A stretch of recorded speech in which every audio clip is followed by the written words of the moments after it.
Bien, vamos a empezar con el tema que les comentábamos al inicio del programa y es que como trabajador, ¿cuáles son esos derechos pero también obligaciones que tengo? ¿Cómo evito una potencial sanción? Hay situaciones que se le escapan a uno como trabajador también de las manos, el Lo tema de las presas, desconocemos. ¿verdad? Ujú. Pero queremos abordar esto. Así es, y tenemos hoy al abogado Alejandro Trejos, que es especialista en materia laboral. Muy buenos días, Alejandro. Y vamos, ahora que hablabas de las presas, un día como hoy todo está colapsado y estamos en una empresa que por un minuto que llego tarde ya me sancionan. ¿Es esto legal? Claro, buenos días, Buenos Verónica, días. buenos días, Douglas, y Bienvenido. todos los que nos acompañan. En realidad este es un tema complejo porque, bueno, no hay una regulación a nivel de nuestro código sobre lo que sería, si el trabajador llega tarde por el tema de la presa y hay alguna justificación, digamos, para eso. Entonces, en realidad, la empresa va a partir del principio de que a mí no me interesa cómo hace usted para llegar a la hora, ¿verdad?, de entrada. Su obligación es estar acá. Evidentemente habrá algunas situaciones como cuando, por ejemplo, tenemos problemas con la platina o cosas que se salen ya de lo normal, que sí podrían justificar una llegada tardía porque fue un número importante de personas el que se vio afectado. Pero si eso ya se convierte en todos mis días, ¿verdad? Y hoy fue el bus y mañana fue el puente y después fue que se inundó el barrio, definitivamente eso genera la posibilidad de que el trabajador sea sancionado, incluso hasta despedido por esas constantes llegadas tardías. Pero específicamente, por ejemplo, lo que vivimos ayer y estamos hoy, las consecuencias, ¿puedo justificar ante una situación como esta o la platina que usted mencionaba? ¿Puedo justificarlo con eso? Verónica, digamos que yo soy un trabajador que empecé hoy a trabajar acá en el canal, ¿verdad? Y es mi primera vez de cruzar desde Curridabat hasta acá a esta hora. Entonces, evidentemente llegué media hora tarde. La primera vez se justifica, ¿verdad? Fue mi primera mala experiencia. Pero si ya el lunes y el martes yo pretendo tener el mismo criterio, evidentemente me van a sancionar porque yo debí tomar las previsiones para ahora sí ya empezar a llegar a tiempo. Entonces, es un tema mucho de la razonabilidad, ¿verdad? Pero eso depende de la empresa, entonces. No Depende hay de materia... las partes. Ajá. Por supuesto, yo tengo que regularlo, como te digo, si es una situación que afectó a toda una provincia, algo ocurrió ese día, evidentemente esa justificación es válida para mí. Pero si es algo de todos los días, como el tema de las presas, que ya tenemos que acostumbrarnos, Sí, hay que llegar correcto, temprano. entonces Hay que salir toca temprano. madrugar. Hay que salir temprano. Exacto. Ahora, muchos trabajadores también deciden, por ejemplo, cambiar su horario o a veces la empresa le dice, bueno, a usted le toca trabajar en la noche, pero hay mucha queja, Alejandro, en términos de me cambian las condiciones, no me dan feriados, no me pagan las extras. ¿Cómo ayudarle ahí al trabajador que de repente esté pasando por una situación de estas? Sí, Douglas, de hecho, bueno, todo este tipo de temas cuando se trata de lo que son las condiciones del contrato de trabajo, es necesaria definitivamente lo que sería una negociación entre las partes, porque no se vale, digamos, que la empresa le imponga al trabajador un cambio que va a afectar gravemente su vida, digamos, familiar, social, por ejemplo, sus estudios también. Ni tampoco que el trabajador pretenda decir, bueno, es que a mí me contrataron de 7 de la mañana a 4 de la tarde y eso es todo lo que estoy dispuesto a trabajar, no acepto flexibilidad. Entonces acá se tiene que hacer una negociación y por regla general, esto es importante que lo conozcamos, el patrono va a poder cambiar el horario de trabajo. Se puede así. Se puede cambiar por regla general el horario de trabajo, que es distinto a la jornada. Digamos, si yo trabajo una jornada diurna, a mí no me pueden decir, mira Alejandro, el lunes empezás en la noche. Si yo cuando me contrataron no acepté esa posibilidad, pero el lunes sí me podrían decir, mira Alejandro, necesito que en lugar de a las 8 de la mañana, el trabajador pueda negarse a que se cambie su horario, sería que me digan, mira, es que a esa hora, a las 7, yo no podría venir porque tengo que dejar a mi hijo en el kinder y no tengo con quién, entonces si usted me paga el transporte, feliz de la vida, yo vengo a las 7. Pero son temas que deben negociarse. Pero sí legalmente se podría hacer. Sí, correcto. Okay, perfecto. Ahora, ¿qué pasa, por ejemplo, con los permisos? Yo tengo una cita en el seguro o en la caja y toda la vida para que me la dieran y yo le dije al patrono, necesito tal día. Y es un permiso anticipado, pero cuando llega el día me dice, no, mira, un día antes me dice, no puedes ir. ¿Cómo lo manejo? Verónica, estás tocando un tema que es de todos los días en la mayoría de las empresas cuando, no sé, por ejemplo, a una trabajadora le fijan una cita de odontología con la caja a las 2 de la tarde hoy. Y entonces esa persona pues pretende poder irse al mediodía para llegar a la cita a las 2 de la tarde. En ese tipo de circunstancias, pues de nuevo se requiere una negociación porque si el trabajador aceptó la primera cita que salió y esa era a las 2 de la tarde, debería haberse valorado si se pudo una cita fuera, digamos, del horario de trabajo. Si definitivamente eso era imposible, el trabajador, como parte de ese derecho a la seguridad social, tratándose de la caja, va a tener derecho a ese tiempo, digamos, para asistir a la cita. Lo que pasa es que qué tan obligatorio para el patrono sea el otorgar ese permiso va a depender también de qué tan, ¿qué podemos decir? Qué tan sensible es el tema por el que tengo la cita, digamos, no es lo mismo una cita tal vez con un médico esteticista. General, si me duele la cabeza, por digamos, ejemplo, entonces voy al médico por una pastilla. Sí, al seguimiento del tema del corazón. Sí, sí. Ahora, Alejandro, hay un tema, por ejemplo, hay trabajos de trabajos. Por ejemplo, en comercio hay mucha gente, y de hecho nos están consultando, de esas jornadas en donde le dicen, ok, tiene una hora de almuerzo, perfecto, pero no tiene ni los 15 minutos del café de la mañana ni de la tarde. O a veces me cortan esa hora de almuerzo porque tengo que estar atendiendo gente inmediato. Duras, nuestro código de trabajo ya tiene, digamos, suficientes años encima, desde el 43, entonces este tipo de temas no lo regula. Lo que el código nos dice es que el trabajador tiene derecho, como mínimo, a 30 minutos de descanso durante su jornada de trabajo. 30 minutos, no dice si los podemos distribuir, si tienen que ser a mediodía, si pueden ser en la tarde, es un derecho mínimo.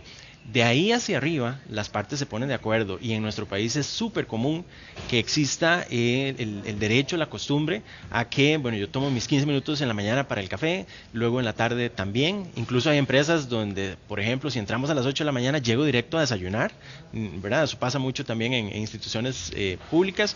Entonces, ya cuando se trata de ese tipo de costumbre en el centro de trabajo, las reglas deben aclararse también ahí a lo interno en la casa, porque de inicio el trabajador no tiene derecho a reclamar esos 15 minutos de café ni en la mañana ni en la tarde, ni llegar a desayunar al trabajo. Pero es que hay trabajos que son muy pesados, intensos, sí. pesadísimos. Por supuesto. De hecho, un tema que no se regula en el código y que usualmente es necesario acordarlo entre las partes es qué pasa en esas empresas donde luego de que yo trabajo 8 horas seguidas, me piden que me quede trabajando horas extra. Claro. Y yo solo tengo media hora de descanso, que ya la tomé hace 5 horas.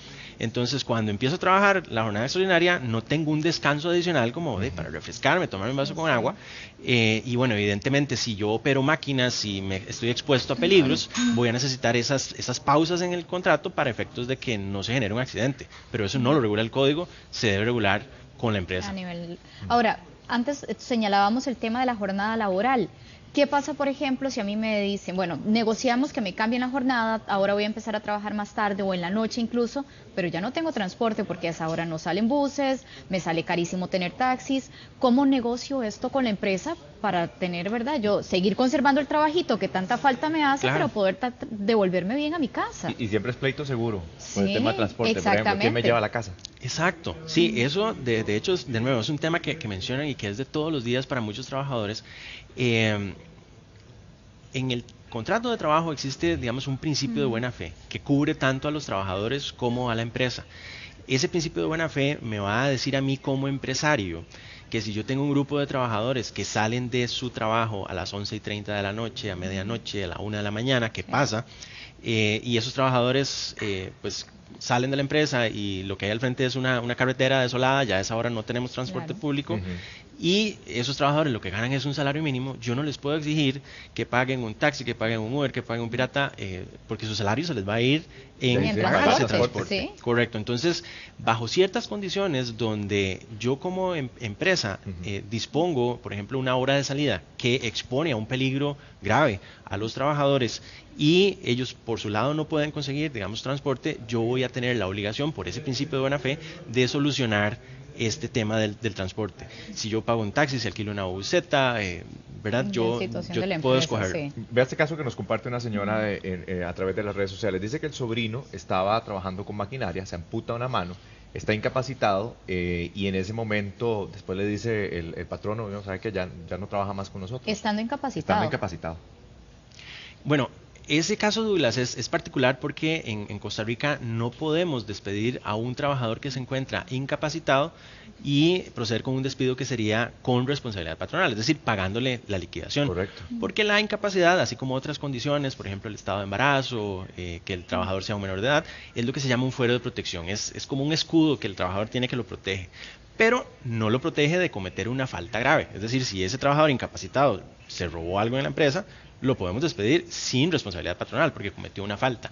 En el caso que estás mencionando, el despido sería nulo porque se está haciendo un despido con responsabilidad patronal, y lo único que el código permite en una situación como esta, el trabajador se le amputó una mano, claro, es que la empresa busque la forma de reubicarlo en una labor que le permita continuar trabajando. Pero eres operario, digamos, en este caso, ¿qué opción tendría? Podrían negociarlo de pronto y es operario, pero él puede tener un entrenamiento para efectos de labores más de oficina, atender el teléfono, ¿verdad? Pero si la empresa no encuentra dónde ubicarlo, puede tomar la decisión de despedirlo. Si la empresa, ella va a tener que demostrar que hizo todos los todos los números y ¿verdad? Para efectos de reubicarlo, y si ya definitivamente no lo puede reubicar, entonces ellos podrían acordar una terminación, por ejemplo, por mutuo acuerdo, en razón de que no existe, digamos, una posibilidad de reubicación, ¿verdad? Otra situación común: ¿a quién no se le enferma la mamá o un niño, un chiquito? Se pide permiso en el trabajo para cuidar a ese familiar, y particularmente esta señora que nos está escribiendo dicen, y cuando llego me reciben con una amonestación. Claro. Verónica, ese tema en realidad es un gran vacío en nuestra legislación, porque todos los días se reciben en la empresa situaciones de madres, padres de familia que llegan tarde y, por ejemplo, presentan una boleta: mira, es que mi hijo pasó la noche enfermísimo con 40 de calentura, pasamos la noche en emergencias y bueno, hasta esta hora pude llegar. Y de acuerdo a nuestra legislación actual, no existe un permiso para esos padres de familia para ausentarse o justificar su llegada tardía en razón de una enfermedad de su hijo. Hemos ido avanzando un poquito, por ejemplo, en lo que son estas licencias por cuidado de un enfermo grave, ¿verdad? Sí. Enfermedad terminal, que antes no existía, pero bueno, esa figura en particular no tiene nada que ver con el cuidado de un niño que se encuentra enfermo. Entonces, en este caso, de nuevo, lo importante es que el trabajador se cuide la espalda, y si son las 9 de la noche, está haciendo fila en emergencias y sabe que el asunto va para largo, que escriba un mensaje de texto, que llame a alguien en la empresa, que escriba un correo y que avise que bueno, está ocurriendo esa situación, para que no simplemente, si su hora de entrada era a las 8 y llegó a las 9:30, diga: es que sí, pasé la noche ¿verdad? En emergencias, correcto, y la empresa no sabía. Hablemos de otro tema que también genera mucha roncha y mucho enredo. Uno como trabajador, honestamente, a veces le cuesta también entender el asunto de los viáticos, ¿verdad? Sí. Porque se establece una política diferente cuando estás en San José, o cuando tenés que salir incluso fuera de San José o incluso fuera del país. Correcto. Ahí, ¿cómo se maneja eso? ¿Cuál es mi derecho como trabajador en relación con los viáticos? Como una regla también general, Douglas, el trabajador no tiene por qué asumir un costo que corresponde, digamos, a una actividad de la empresa. Si, por ejemplo, yo soy un rutero, ¿verdad? Y hoy me están enviando, no sé, a Liberia, salgo de San José, voy a Liberia, entonces en el camino tuve que parar a desayunar, tuve que echarle gasolina al camión, tuve que pagar peajes, y bueno, yo no tengo, por ejemplo, algo ya más sofisticado como una tarjeta de crédito de la empresa, sino que tuve que sacar de mi plata, pagarlo y después hacer el cobro. El patrono no podría decir: mire, es que con el salario que nosotros acordamos, lo cubre. Cuando lo contraté, sí, eso cubría todos los viáticos. Entonces usted ve a ver cómo se la juega, pero no es legal. Eso está incluido. Correcto, eso no es legal porque, de nuevo, la regla general es: todos los gastos en los que el trabajador incurre para pues prestar sus servicios deben ser cubiertos por la empresa. Evidentemente, la empresa va a estar muy interesada en que haya un control sobre esos gastos. Entonces, si yo como trabajador quiero cobrar esos viáticos de vuelta, pues tengo que presentar facturitas, probablemente una bitácora, una hojita que diga: bueno, en la ruta a Liberia pasé a desayunar acá, fueron 1.800 colones, aquí está el tiquete, lo que me dieran. Yo ahí tengo una pregunta que siempre he tenido como la duda. Yo salgo, mi patrono me pide que entre a las 6 de la mañana, entonces yo me alisto y toda la cosa, no me dan los viáticos, sí. Pero en ese trayecto me pasó un accidente. Claro. Ahí, ¿cómo queda la cosa? Porque sé que se ha discutido mucho ese tema, pero yo estoy protegido aún cuando estoy saliendo de mi casa y vaya rumbo al trabajo. Mientras el accidente de Douglas ocurra en el transcurso normal de tu casa al trabajo, correcto, o después del trabajo a la casa cuando sales, eso se considera un accidente en el camino, un accidente in itinere, que es como le llamamos los abogados, y está el trabajador cubierto para el tema, digamos, de toda la atención médica que requiera. Incluso hace un par de años tuvimos el primer caso donde no fue un accidente propiamente, sino que el trabajador entrando a su casa es asaltado, es herido. No, me acuerdo de ese caso. Correcto, Claro. entonces, bueno, por ahí el seguro del INSS trató como de salvar responsabilidad y alegar que eso no era un accidente de trabajo, y sí se estableció vía sentencia que había el derecho del trabajador a esa cobertura. Ok, ahora, por ejemplo, a propósito del INSS y cosas que pasan, yo trabajo, no sé, con herramientas o con platas, algo se pierde, algo desaparece, y luego me dicen, no, es que usted era el responsable y usted la tiene que pagar y se le va a rebajar de su salario. Legalmente, ¿qué coberturas tengo yo? ¿Me puedo defender? ¿Cómo puedo probar que yo no fui la culpable de que se desapareciera ese artículo o ese dinero? El salario en nuestro país tiene una protección muy fuerte por parte, digamos, de las normas laborales, porque pues hace muchos años, cuando el código estaba siendo aprobado, la práctica era incluso que el trabajador no recibía salario porque por el tipo de deducciones que recibía o porque le pagaban con papelitos, con bonos para ir a cambiarlos al comisariato, pues el trabajador no podía, digamos, consumir, salvo lo que le permitía la empresa. Entonces hay una protección muy fuerte. Acá es indispensable que la empresa regule adecuadamente cuándo puede procederse a un tipo de deducción, porque por regla general también solo le voy a poder rebajar al trabajador lo que él me permita, me autorice, porque reconoce que fue mi culpa que, por ejemplo, trabajo en un restaurante y iba para la cocina y quebré así la torre de platos, ¿verdad? Entonces, sí, me tropecé, no me fijé, fue mi culpa, entonces yo acepto que me rebajen esos 15,000 colones. Pero si el trabajador no acepta ese rebajo, y yo como digamos, patrono le estoy cobrando, ¿cómo hacemos? Y yo honestamente no lo aceptaría. Si estuvieras trabajando en un restaurante y se me cae la piña de platos, ¿por qué es un accidente? Correcto, ahí es que depende del caso, digamos, en específico. Evidentemente, no sé, digamos que somos un supermercado y hay un cajero al que le detectamos que se nos está robando 25,000 colones al día, ¿verdad? Y tenemos una cámara que... No, claramente. Sí. Pero en el caso de equipos de cómputo, por ejemplo, si se daña la computadora que me asignaron... Mira, eso es súper frecuente. Tenías el vaso con agua a la par tuya, te volviste y se le cayó el agua. Bueno, pero ahí hay negligencia. En principio, si, por ejemplo, la empresa tuviera una política sobre uso de equipos electrónicos y esa política prohíbe que uno lleve, por ejemplo, alimentos y bebidas al escritorio. El hambre aprieta a veces, Alejandro. Sí. Uno se lleva el sandwichito y el fresquito. Claro, pues buscas cómo ponerlo, digamos, alrededor, pero no exactamente a la par de la... Lo que pasa es que los cubículos son chiquiticos también. Por supuesto que se entiende, pero si tenemos una regulación que ya yo conocía y que yo acepté cumplir, y aún así jugándomela, me traje el agua y le cayó a la computadora, el termito. Y si es un carro, por ejemplo, si yo manejo, ando en ruta y le pasó algo a la moto, al carro, y me lo quieren pagar y me quieren a mí cobrar eso. Eso pasa montones, Verónica, con el tema de las flotillas, ¿verdad?, de empresas y, bueno, el tema del seguro. Usualmente las empresas tienen un seguro. Cobertura, y, bueno, todavía dependiendo de la aseguradora está el tema del famoso deducible.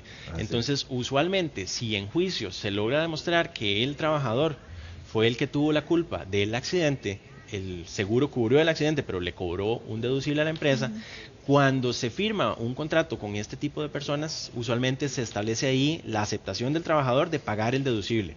Porque es un riesgo que con nuestras carreteras, con nuestra forma de manejar, evidentemente estamos expuestos todos los días. Entonces, la mayoría de contratos con trabajadores que usan carros de la empresa establecen que si se logra determinar que hubo una responsabilidad de mi parte, yo asumo el pago del deducible. Otro tema que genera mucho conflicto, cuando me cambian los días libres. O sea, yo sé que he hecho planes, ¿verdad? Porque uno generalmente hace planes. Entonces, cada fin de semana, digo, jueves o viernes, se traslada. Aunque sea para ir a Jodiagua, ¿verdad? Claro. No, es que a veces no, son 3 años así intensos. Pero entonces tengo el día libre y me llaman el jueves y me dicen, no, ¿saben que tiene que venir a trabajar el viernes? Pero se lo cambio por el lunes o el martes. Se lo cambio el lunes o martes, pero eso, ¿verdad? Nunca ocurre. Siempre me clavan, se lo van rodando ahí, claro. Popularmente. Mira, ahí en ese tema, definitivamente este principio de buena fe que les decía al inicio juega un papel súper importante. Si a mí me avisan, por ejemplo, de hoy para mañana, que mañana era mi día libre, que ya no lo es más y que ya no va, ahí se está incumpliendo este principio de buena fe, porque puede que ya yo tenía alquilada una cabinita, tenía un paseo familiar, Claro. ¿verdad? Organizado. Cualquier justificación que yo dé va a ser válida para una comunicación con tan corto plazo de que mi día libre ya no es mañana. Pero si, por ejemplo, a mí me avisan 2 semanas antes, una semana antes, de modo que yo tengo la posibilidad de hacer los cambios que sean necesarios, ahí el cambio podría ser viable. Pero yo le podría decir al patrono, vea, está bien, usted me está cambiando el día libre, yo estoy haciendo una inversión de 20,000 pesos para ir a pasear el fin de semana a Jodiagua con mi familia, ¿me lo repone la empresa? Si yo logro demostrar que ya está el pago Yo de le llevo la tickets, factura, exacto. tengo la cabina paga. Exacto. Entonces, si ese fuera el caso y yo le digo, mire, no hay problema, yo vengo mañana a trabajar, pero si usted me reembolsa este dinero, esa, digamos, situación sería válida, porque como te comento, caso contrario se causaría un daño económico del trabajador que él no tiene por qué asumir. Yo estoy en total disponibilidad de colaborar con la empresa, pero si usted me ayuda con esto que ya pagué. Sí, claro, es que lo que pasa es que a uno le da miedillo también que después Que digan, no le vea, da, le cobra a uno por el todo. conflictivo. Sí. Sí, por eso es que les digo este tema del tiempo con el que yo aviso. Ahora, un tema que se me escapaba, Douglas, mencionaste que es el día de descanso. Sí. Mira, el trabajador tiene el derecho a un día de descanso semanal, que puede ser un día de descanso después de 6 días de trabajo continuo, o si yo no trabajo todos los días de la semana, pues un día cada semana. Entonces, si yo ya me pasé a la hora de decirle, mañana era tu día de descanso, ya mañana es el 7º día que en forma continua trabajas, el trabajador además va a tener derecho a que por trabajar ese día, que era su día, su 7º día, su día de descanso, le tienen que pagar doble las labores de ese día, ¿verdad? Entonces, por un acuerdo se lo están, digamos, cambiando. Eso no está regulado en el país, el cambiar un día, digamos, como por otro. Pero si ya son 7 días de trabajo continuo, el trabajo del 7º día se paga. O trabaja 4 y descanso 3. Ya esa es una jornada que se está discutiendo. Exacto, sí, ahí esas son jornadas especiales, ¿verdad? Porque no están en el código, pero básicamente el tema es que sí quería hacer esa diferencia. Hay otra consulta que es fraccionar el tiempo. Me dicen, entra de 7 a 10 de la mañana, te vas de 11 a 2 a las 2 de la tarde te necesito de vuelta. ¿Me puede hacer eso el patrono? Eso es lo que conocemos como una jornada fraccionada, que es, digamos, lo contrario a la jornada continua, ¿verdad? Ajá, que yo entro y hasta la hora que salgo no interrumpo mi trabajo, salvo los 30 minutos estos que hablábamos para comer, almorzar. En la jornada fraccionada debe existir como mínimo un descanso de 1 hora entre las dos partes de la jornada, por ejemplo, la mañana y la tarde. Entonces, como mínimo 1 hora. Durante esa hora, si yo quiero ir al banco, si vivo cerca del trabajo y me quiero ir a dormir esa hora a mi casa, yo lo puedo ir a hacer. El patrono no puede, digamos, de alguna manera limitar lo que yo pueda hacer durante esa hora. Como te digo, es un mínimo. Ese tiempo pueden ser 2 horas, pueden ser 3. En realidad no existe en el código una limitación en cuanto podría ser el tiempo que separa ambas partes de la jornada, pero bueno, evidentemente ya un tiempo de 3, 4 horas va a ser complicado para un trabajador aceptar.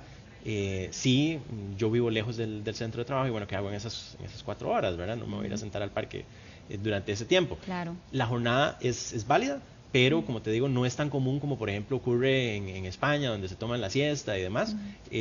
Acá principalmente se da en comercio y es lo normal 1 hora de descanso.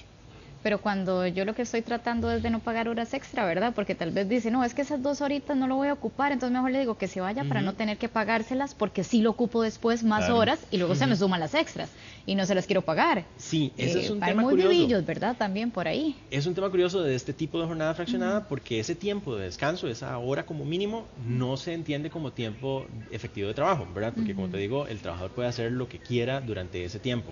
Entonces, si mi jornada es de 8 horas, son 8 horas efectivamente laboradas. Entonces, probablemente yo pasé en el centro de trabajo 9, porque ¿verdad? Me dieron 1 hora de descanso. Entonces, no es que estoy generando 8 horas más una extra por la de descanso. No, la hora de descanso no cuenta como tiempo como de trabajo extra, efectivo. Sí. Exacto. Entonces, no sirve para contar las extras. Ahora, si eso le sirve o no a la empresa, en realidad eso va a depender mucho del giro de la empresa. Digamos, eso se da mucho en restaurantes. Claro. De pronto el restaurante comienza a las 10 de la mañana preparando el tema del almuerzo, viene la hora pico del almuerzo, pero ya después de las 2 de la tarde baja la producción. ¿verdad? El tiempo del café es muy tranquilo y después el tiempo en la noche con las cenas. Pero hablemos de aquellos trabajos en donde más bien este fin de año es donde están en su pico de producción, ¿verdad? Sí. Y entonces uno ve aquellos casos de gente que está trabajando horas extras, un montón, tienen los ojos hasta rojos, cansados, y luego le dice el patrón, no, y si les las va a pagar de a poquitos. Eso se vale. O me las tienen que pagar completas al terminar mi quincena. En realidad, pues sí, el código te va a establecer que existen pues ciertos límites para el pago del salario, tanto el ordinario como el extraordinario. Pero en ninguno de los casos ese salario va a poder pagarse más allá de un mes, digamos, del momento en que me gané ese salario, del momento en que presté esas horas extras. El código diferencia entre lo que llama trabajadores manuales e intelectuales. Pero en ninguno de los dos casos va a poder la empresa pasarse, digamos, del mes para pagar esas horas extras. O sea, tiene un mes la empresa para poder pagar las horas extras a este trabajador. Como máximo, exacto. Como máximo. Sí, ahí depende, del tipo de salario que paga la empresa, porque hay algunas que lo pagan semanal, otros digamos que fuera quincenal, ¿verdad? Sí. Entonces, si fuera quincenal, yo esperaría que a la próxima quincena, a más tardar a la que le sigue, exacto, ahí. Y si me dicen, bueno, ya que hiciste tantas extras, ¿por qué no te tomas un día, te doy un día libre en lugar de las extras? ¿Qué pasa en ese tema? Porque también es recurrente. Sí, esto es lo que se llama compensar tiempo con tiempo. Es decir, yo hoy me fui 2 horas tarde, tranquilo, venía el lunes 2 horas más tarde o salir 2 horas antes. Dependiendo del tipo de trabajador, puede que esto a mí me suene interesante, puede que yo prefiera el dinero, ¿verdad? La platita en la billetera. Exacto. El tema es que eso no está en el código, y recordemos que las horas extra se pagan con un 50% de recargo, ¿verdad? Si yo trabajo una hora extra, vale 1.5 horas ordinarias. Correcto. Y ninguna empresa, al menos no que yo conozca hasta hoy en este país, cuando cambia tiempo con tiempo, le dice al trabajador, mira, hoy te quedaste una hora extra, entonces llega 1 hora y media tarde el lunes. Me dicen 1 hora por 1 hora. Sí. Entonces ahí es donde se termina afectando el derecho del trabajador. Claro. Y por eso es que ninguna sentencia ha aceptado esa práctica. Claro. Es un tema, digamos, ilegal. ¿Cómo cambia la hora extra, por ejemplo, una jornada nocturna? En realidad, Douglas, lo importante cuando hablamos de horas extra es saber a partir de qué momento se cuentan. En la jornada nocturna se van a contar a partir de la hora número 6, ¿verdad? Porque esa jornada no nos permite trabajar más de 6 horas ordinarias. Correcto. Entonces, si yo empecé a trabajar, por ejemplo, a las 8 de la noche, recordemos que la jornada nocturna se empieza a prestar a partir de las 7 de la noche. Correcto. Y se puede extender, digamos, hasta las 5 de la mañana. No es que yo trabajo de 7 a 5 de la mañana, sino que en ese rango me fijan el horario. Entonces yo entré a las 8, yo cuento 6 horas. Después de la hora sexta, ya la séptima y siguientes son horas extra.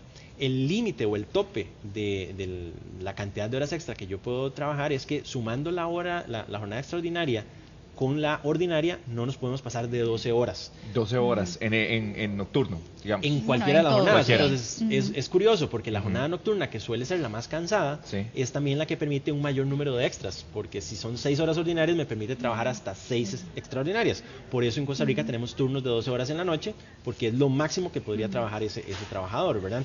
En cambio, si por ejemplo tenemos una jornada diurna, que es de 8 horas, pues el máximo número de horas extra que voy a poder tener es de 4. De 4, ¿verdad? Bueno, es que uno ve gente a veces hasta la medianoche dándole todavía, y fines de semana. Sobre todo aquellos que trabajan en desarrollo de software y esas carajadas. Claro, un tema ahí, por ejemplo, importante es que si bien ese tope de 12 horas muchas veces no se cumple en el país, y hay gente acá que trabaja en 13, y la gente 14. Del campo también, cuando hay cosechas, cuando hay cosas a veces, y que es un trabajo muy físico y agotador.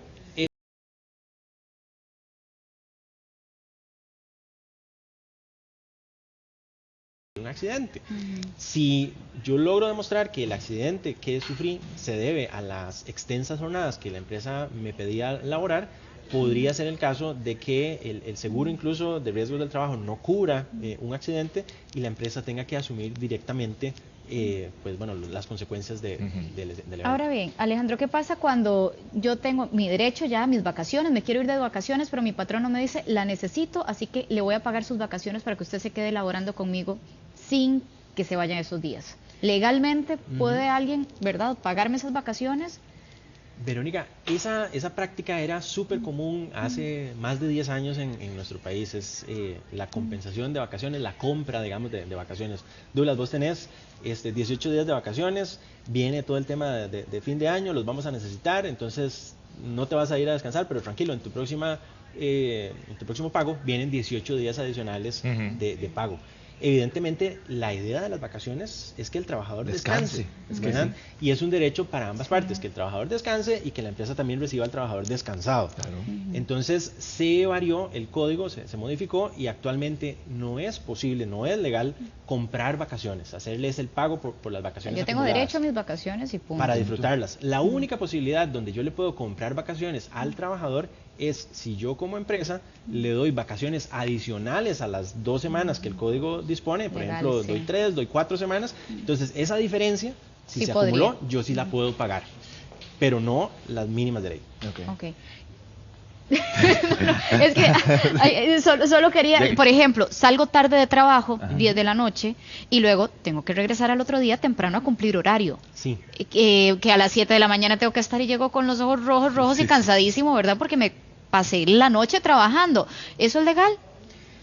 Ese es otro de los vacíos Sí, complicados. pero es muy muchas zonas común, crisis. muy Es común. muy común, a veces es hasta cruel, digamos, con el trabajador duro, porque imagínate que lo que el código dispone es, ok, tu jornada ordinaria sumada a la extraordinaria no puede más de superar 12 las horas. 12 horas, 12 horas, sí. ¿verdad? Entonces yo tuve que trabajarlas las 12 completitas y ahora me toca, por ejemplo, salí a las 2 de la mañana y vuelvo a entrar a las 2 de la tarde. Entonces, a mí me dio tiempo de llegar a la casa, cambiarme, dormir, despertarme y volverme a ir volver a la para la jornada, empresa. Se lava uno. Sí, depende, claro, de qué tan lejos viva yo de la empresa. Entonces, en principio, la recomendación es que al menos existan 8 horas como mínimo entre la hora de salida y la hora de ingreso. entrada. Pero eso es una recomendación, o sea, eso no O está sea, en el en el código. marco legal no está amparado. Otros países lo regulan, pero en el caso de Costa Rica es un vacío legal. Y claro, si yo te quiero exigir que de entre tu hora de salida, 3, 4, 5 horas después, estés de nuevo en el centro de trabajo. Puedo hacerlo. Yo te diría que es una de esas situaciones que roza con ese principio de buena fe y yo como patrono debería evitar que eso ocurra, porque eso comienza a estar como en el filo de lo que yo puedo la pedir. buena fe, como que no, De ahí es no que cala, sí, ¿verdad? a veces. Verónica, no lo que sé. pasa es que ese es un tema.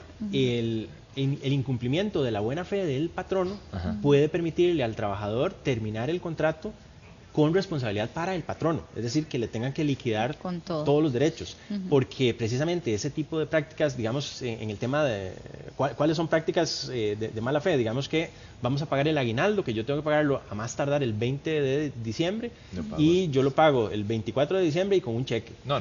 Entonces lo mando a hacer filas en un día Eso es una injusticia. ¿verdad? Lo pagué tarde, lo pagué además en un título o valor, entonces esos son tipos de Es una chanchada, incumplimientos, como claro. decimos popularmente. Una chanchada. Una chanchada. Exactamente. Sí. Ahora, hablando de temas también que ocurren mucho. De repente estamos en una panadería, entonces el panadero es la persona chispa, ¿verdad? Entonces dice el patrón, ahí lo vamos a poner en las cajas. Claro. Lo vamos a poner a cobrar. Ahí representa un aumento de salario o no, porque hay mucha gente que tiene esas Y la promociones. responsabilidad es diferente Claro, también. Claro, estás manejando plata. Es una persona de confianza, además. Sí, a veces, Douglas, bueno, esto lo podemos ver de dos formas. O el trabajador definitivamente es chispa y la empresa le está dando una oportunidad, digamos, de ascenso, de crecer dentro de la organización. O lo que el patrono o la empresa quiere hacer es jugar de vivilla, digamos, y entonces cubrir un puesto de mayor responsabilidad que tiene un mayor salario con el salario tal vez de el panadero que en el ejemplo tiene un salario menor que el cajero. Entonces la regla sería, en el momento en que hay un ascenso y ese ascenso pues representa más responsabilidad para mí, yo tengo el derecho de recibir la remuneración que corresponde a la posición que estoy desempeñando, no en la que me contrataron. Pero ¿cómo hago como empleado para decirle eso a mi patrono? Porque a veces, Y que digamos, no me corten el rabo, exacto, ¿verdad? porque muchas veces yo siento que hay temor Claro. de que ellos mismos entiendan o entendamos, porque nos pasa a todos, nuestros derechos. Entonces, si a mí me pasan de panadero a cajero, yo puedo exigir, por ejemplo, un aumento de salario. Recordemos, Douglas, que el contrato de trabajo es lo que se define como un contrato de realidad. Es decir, puede haber un documento que firmamos hace 4 años y ahí dice, no sé, que mi salario son 350,000 colones, 250,000 colones. Que ese contrato va cambiando día a día, de acuerdo a lo que en la realidad pasa. Si a mí me ascienden, esa cláusula de ese contrato también ahí se ve modificada automáticamente cuando a mí me ponen a trabajar en otro puesto. Ajá.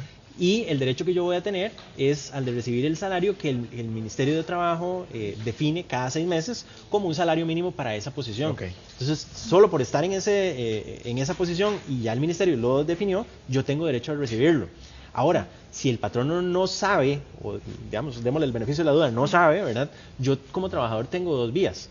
Primero, la de tocar la puerta y decirle, mire, jefe, ¿qué? Exactamente, yo feliz de la vida, de la oportunidad que me está dando, pero también, ¿verdad?, que venga la parte económica, o entrar, digamos, con los tacos de frente y querer establecer una demanda. Usualmente eso se deja para último, ¿verdad? Es la última alternativa. Se debe negociar, se debe conversar primero. Pero metamos la injundia al tema. Digamos, está el panadero, pasa a la caja, el patrono le dice, bueno, hey, hoy pase a hacer otra cosa, porque no hay nada que hacer, no hay gente, digamos, comprando en ese momento. Entonces, vaya limpia la urna. Claro. Ese tipo de arreglos ahí, ¿verdad? Como muy a lo tico, se da en muchas empresas. Es muy común. Es súper común. Y básicamente el acuerdo va a ser válido si las partes, evidentemente, ¿verdad? Se pusieron de acuerdo y tenemos claras cuál fue el número de horas que ese día yo trabajé como panadero. Fueron 4, me las pagaron como panadero, y 3, trabajé como cajero y me las pagaron como cajero. Pero es que vos sabes que también hay un tema, hablemos de las tiendas, las típicas tiendas. Está la dependiente está afuera, ¿verdad? Como un policía, sí, ¿verdad? Invitando a la gente a pasar, y uno que camina ahora por San José lo ve todos los días. El asunto de que hoy está en la puerta, pero mañana está limpiando la vitrina, porque no hay gente comprando. Ok, ojo que yo mencioné el tema de las partes se pusieron de acuerdo, el trabajador.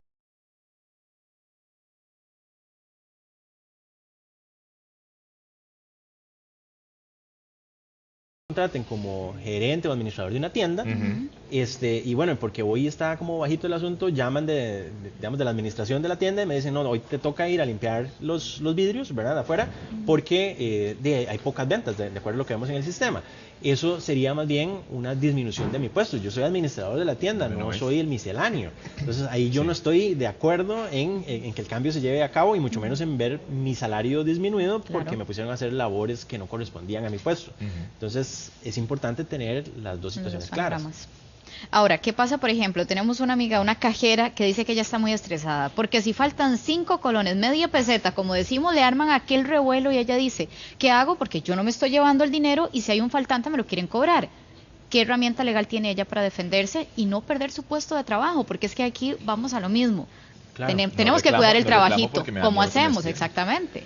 Sí, ese tema, Verónica, digamos que en los últimos años se ha venido tecnificando un poco más. Ahora uno llega casi que a cualquier caja y automáticamente ves arriba la cámara que te está apuntando, incluso hasta 2 o 3 cámaras en distintos ángulos, y eso es precisamente porque las empresas crean, bancos, supermercados, procedimientos para cubrir las espaldas de ambos, tanto de los intereses de la empresa como los del trabajador. Se hacen arqueos donde yo como trabajador tengo derecho a estar ahí presente cuando se cuenta el dinero. No sé si lo hemos visto tal vez en supermercados, llega una persona, recogen la caja, hacen la cuenta, y yo estoy ahí presente y dicen, bueno, había tantos billetes de 1,000, tantos de 10,000, tantos de 20,000. Si a pesar de todo ese procedimiento, que lo que busca es evitar que se den esos faltantes, ocurren, el problema es que la empresa va a querer no verse afectada con esa pérdida. Y usualmente a la primera vez, si es que me pasa y no es un monto significativo, me van a llamar a una reunión y me van a decir, Alejandro, mira, bueno, en este mes te faltaron 15,000 colones en la caja. Por tu caja pasaron 2,5 millones de colones. 15,000 colones es algo marginal, pero esperamos que la próxima vez no pase. Y eso quedó ahí en las palabras. Pero si al siguiente mes volvieron a faltar 15,000 colones, 20,000 colones, ya va a haber probablemente una carta de amonestación y demás. El tema es cuando al trabajador le dicen, bueno, esos 15,000 colones, ¿usted qué prefiere? ¿Que yo le dé la carta de amonestación o se lo rebajo el salario? Usted escoge, ¿verdad? Lo que sí no podríamos hacer es las dos cosas. Que yo amoneste al trabajador o eventualmente lo despida porque eso fue recurrente en su caso, y además le rebajé los montos de la caja, porque estoy sancionándolo o castigándolo por dos lados. Pero ¿qué pasa cuando es el sistema el que falla? Porque, por ejemplo, tenemos la esposa de un chofer de bus que dice que el pobre señor le están cobrando porque han visto las benditas marcas, entonces llega la lluvia y todo el mundo se amolota, salen más de la cuenta, o alguien se queda parado en la marca y empieza tut, y luego ahí viene la plata extra que se le cobra el chofer. ¿Cómo hace el señor para defenderse? Porque no es culpa de él. Correcto. De hecho, ese es uno de esos temas donde esa razonabilidad, digamos, de la decisión de la empresa juega.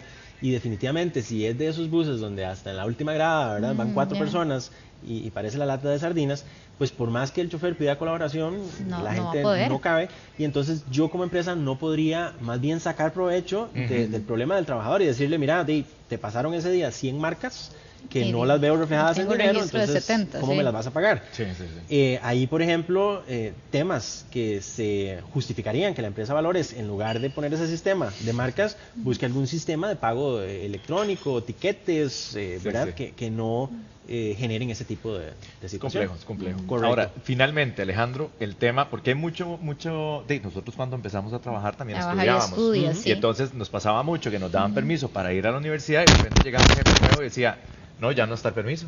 Claro. ¿Qué pasa ahí? Y uno con la Sí. carrera medios, ¿verdad? Claro, es que uno deja la carrera tirada. ¿eh? Ahorita que viene ya como el fin de año y hay muchos estudiantes que van a buscar empleo, pues es muy importante que cuando la persona va a la entrevista y es estudiante, Lo diga. Exacto, diga, mire, yo estudio, para mí mi prioridad es terminar mi carrera, me interesa mucho el trabajo, aprender y demás, pero yo quiero saber qué tan flexible es esta empresa con el tema de los permisos, porque a veces es el tema de, bueno, me pusieron un examen a esa hora y si no voy al examen tengo que esperarme un semestre más o pierdo el curso, ¿verdad? Hay N cantidad de situaciones. Entonces, eso se debe conversar al inicio. Si no se conversó al inicio, y de nuevo, por ejemplo, yo había pedido un permiso para mañana, que es sábado, y hay un examen en la universidad y hoy me están diciendo, Alejandro, lo siento, qué pena, pero mañana nos toca trabajar, tengo que quitar el permiso. Esa es una de las situaciones donde el corto tiempo de la noticia me permitiría a mí fácilmente ausentarme y justificar esa ausencia como válida, porque ya yo había pedido un permiso con antelación y hasta el día antes me avisan que ya no lo tengo. Bien, Alejandro Trejos, abogado especialista en materia laboral, les premiums, le sacamos el jugo, como decimos aquí. No, pero son Así temas que podríamos siempre nos ¿no? interesa Claro que saber. sí. Muchas gracias, Alejandro. Gracias. Con gusto. Que tenga excelente día. Igual. Pati, Ceniza. la cenicia. Bueno, y es que es una realidad que el volcán Turrialba no nos deja en paz. Ojos enchilados, la nariz como un tomate, la picazón de cabeza.